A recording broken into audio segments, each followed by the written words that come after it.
Assalamualaikum warahmatullahi wabarakatuh. Kami dari kelompok 2 kelas 12 MIPA 2 akan menyampaikan biografi tentang RA Kartini.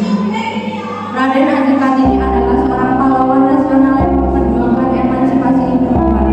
Beliau lahir pada tanggal 21 April 1879 di Bekasi Barat, Jawa Timur. Ia adalah salah seorang bangsawan yang masih sangat taat pada adat istiadatnya. Setelah lulus dari sekolah dasar, Kartini tidak diperbolehkan melakukan sekolah pendidikan yang lebih tinggi pada orang tuanya. Ia dibimbing sambil menunggu waktu untuk dinikahkan. Kartini kecil merasa sangat sedih akan hal tersebut, akan tetapi ia tidak dapat menentang karena takut dianggap anak durhaka. Untuk menghilangkan kesedihannya, ia mengumpulkan buku-buku pelajaran dan buku ilmu pengetahuan. Ia kemudian membacanya di taman rumah dan ditemani si dua orang pembantu. Akhirnya, membaca menjadi kegemarannya.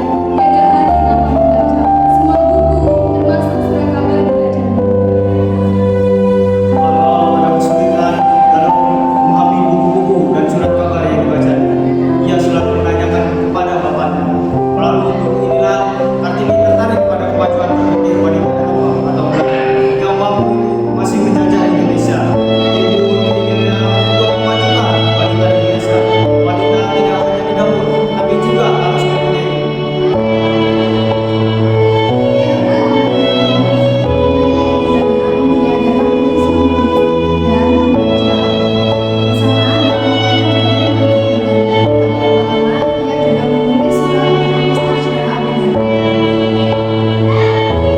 Ia memohon diberikan beasiswa untuk belajar di negara Belanda. Beasiswa yang didapatkan tidak seperti menguatkan Kartini, karena ia dinikahkan oleh orang tuanya dengan Raden Adi. Setelah menikah, ia ikut suaminya ke daerah Demak. Ia pergi dan ikut Kartini untuk mendirikan sekolah wanita. Dengan kegigihannya, Kartini berhasil mendirikan sekolah wanita di kota Semarang, Surabaya, Yogyakarta, Madiun, Malang, Cirebon, dan kota-kota lainnya.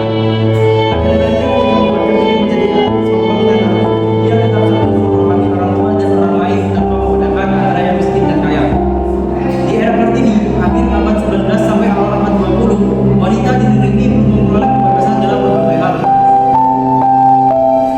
Mereka belum diizinkan untuk memperoleh pendidikan yang tinggi seperti pria, bahkan belum diizinkan menentukan jodoh atau suami sendiri dan lain sebagainya. Kartini yang merasa tidak bebas untuk menentukan pilihan, bahkan merasa tidak mempunyai pilihan sama sekali karena dilahirkan sebagai seorang wanita, juga selalu diperlakukan beda dengan saudara maupun teman-temannya yang pria, serta perasaan iri dengan kebebasan wanita-wanita Belanda. Akhirnya menimbulkan keinginan dan tekad di hatinya untuk mengubah kebiasaan orang baik itu.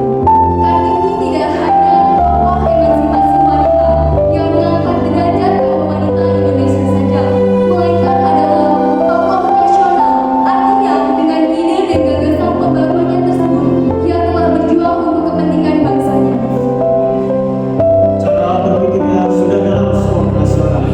Sekalipun Sumpah Pemuda belum dicetuskan waktu itu, tetapi pikiran-pikirannya tidak terbatas pada daerah kelahirannya atau tanah Jawa saja. Kartini sudah mencapai kedewasaan berpikir nasional, sehingga sudah seperti cetusan Sumpah Pemuda tahun 1928. Raden Ajeng Kartini adalah seorang pahlawan yang telah mengambil tempat tersendiri di hati kita dengan segala cita-cita, tekad, dan perbuatannya.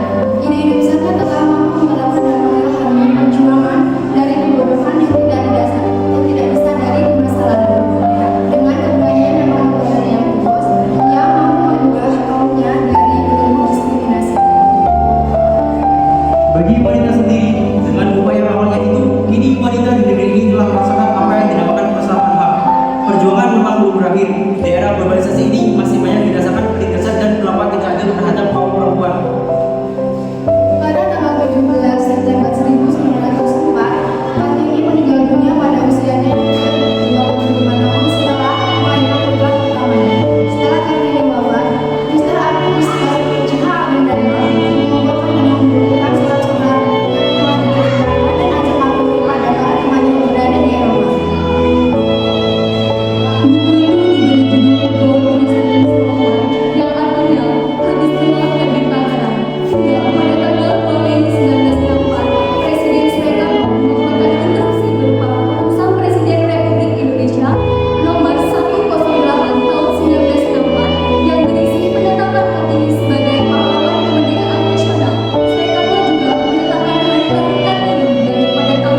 habis gelap, terbitlah terang.